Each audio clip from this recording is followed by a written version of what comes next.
Hi, ArcfieldWeather.com meteorologist Paul Dorian here on Monday morning, April the 15th. It's still a pretty active weather pattern across the nation. Looks like there'll be a severe weather threat tomorrow afternoon, especially tomorrow evening across the Mississippi Valley region, places like Iowa and Missouri.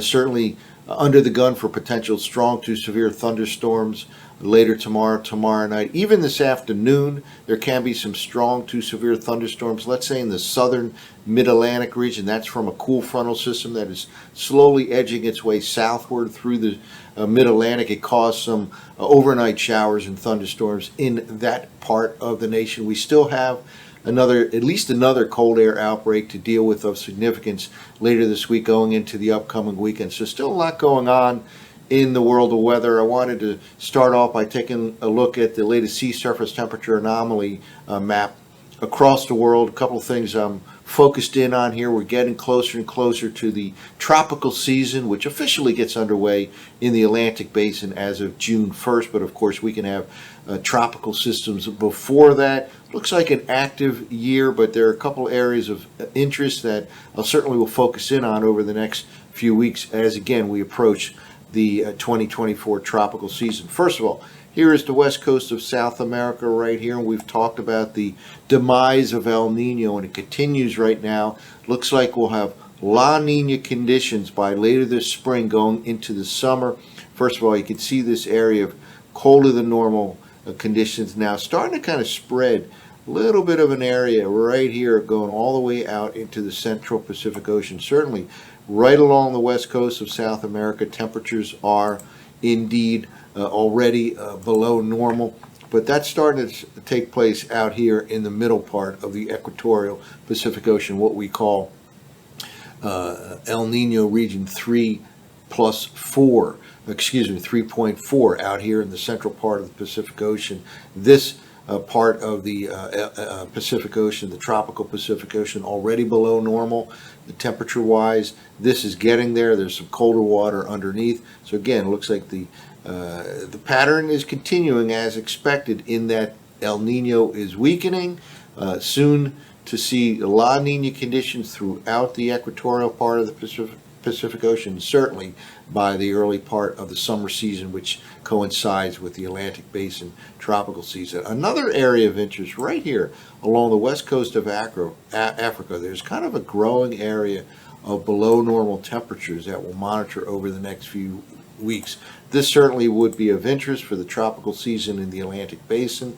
Any kind of colder than normal conditions just off of the west coast of Africa can kind of help to suppress activity, at least for a while. However, there still remains a large area of above normal temperatures right in this region right here, the main development region of the Atlantic Basin throughout the Caribbean Sea. So yes, you do have this area right off the west coast of Africa, but you also still continue to have warmer than normal conditions, which of course is favorable for the development and intensification of tropical activity. So these are kind of the areas to be watching over the next few weeks. Again, the Pacific Ocean, certainly make sure that the change from El Nino to La Nina continues, because that is the expectation, at least in my opinion, and it certainly plays a role in the summertime outlook for tropical weather in the Atlantic Basin. And also this area of colder than normal conditions off the west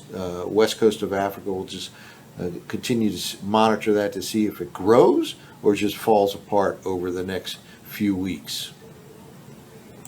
Well, we continue to have a relatively active weather pattern across the continental U.S. And again, we have this continuation of cold air outbreaks that certainly can clash with warm and humid air this time of the year that pushes out of the Gulf of Mexico into the Mississippi Valley region. This is the forecast map for tomorrow afternoon, tomorrow night by NOAA's Storm Prediction Center.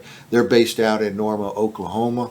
And this is really a severe weather probability outlook enhanced across Iowa and Missouri. Again, we're dealing with tomorrow into tomorrow night, early part of Wednesday. So basically the Mississippi Valley region right here under the gun, not so much driven by the contrast between cold air to the west and warm air to the east on Tuesday. That is the case. However, this is more or less driven by strong upper level support, which will show over the next couple of minutes here. There will be a strong vorticity maxima moving from this part of the nation northeast, and that will certainly help to enhance upward motion across the middle Mississippi Valley region on Tuesday afternoon and night. And again, enhanced risk for severe weather, places like Iowa, Missouri, and the western part of Illinois.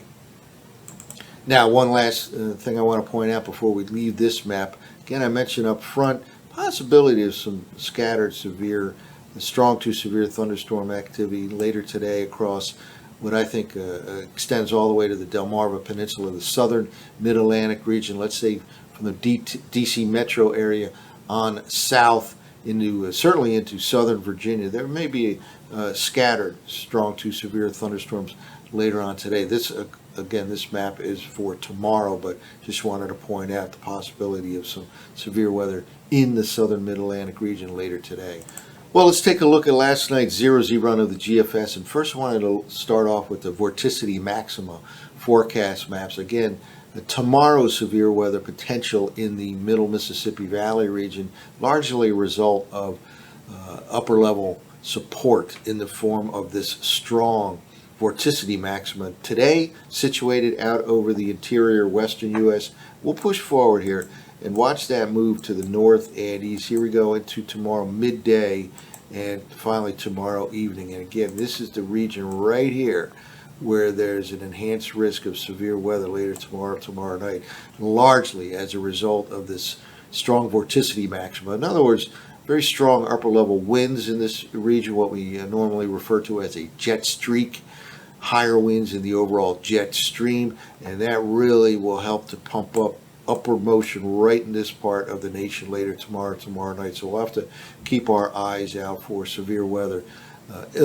Western Illinois, Iowa, Missouri, again later tomorrow night. Now let's push forward a little bit, and this system kind of slides to the east, and the second half of the week it looks pretty unsettled right across the Midwest and Mid-Atlantic region. Kind of a series of frontal systems and low pressure areas that will keep it somewhat unsettled.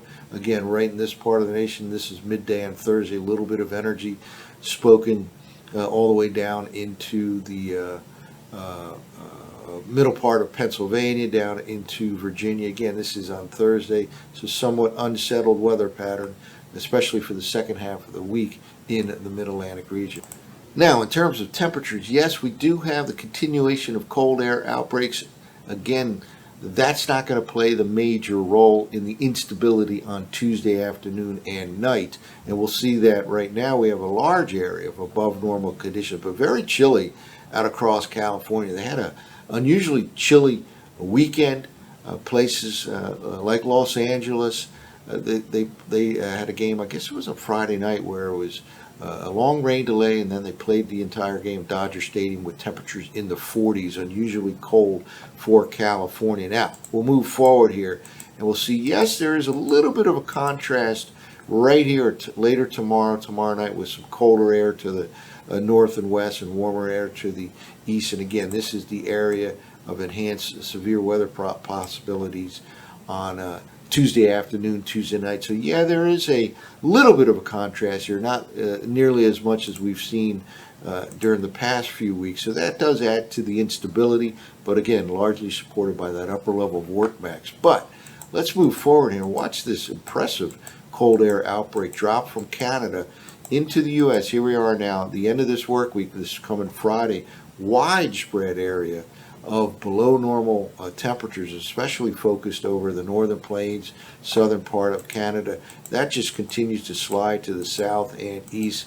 And here we go, by the time we get to Sunday morning, April 21st, a widespread area from the northern plains to the south central states, all the way to New England, with below normal temperatures. So yes, indeed, we still have continuation of some cold air outbreaks as we get into the second half of the month of April.